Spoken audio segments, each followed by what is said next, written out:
Maayong adlaw ma'am, maayong adlaw sa inyong tanan. Ako di ay si BBGL Sara, third year student. Karon, akong ipresenta sa inyo ang akong gibuhat nga Ribas Stories. Ang titulo niini kay Ang Managkaluha.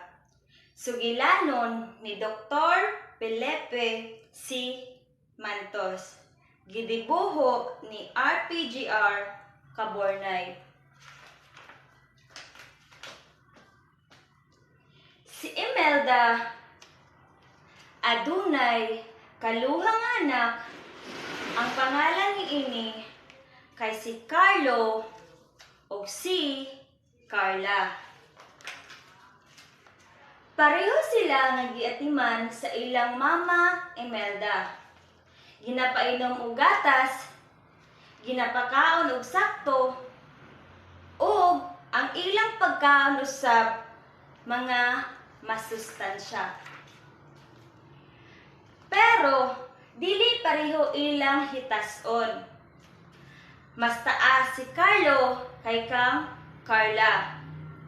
Kay mas kusog mo inom si Carlo og gatas kaysa kang Carla.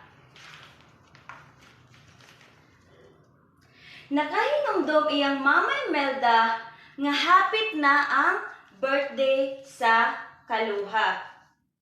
Iyang giplano ang pagsaulog sa adlaw nga natawhan sa kaluha. Niabot ang adlaw diin magsaulog sila sa ilang birthday. Adunay children's party. Nag-andam si Imelda og cake, ice cream, pansit, o hotdog. Ang mga balloons gilibot sa ilang nataran sa ilang balay.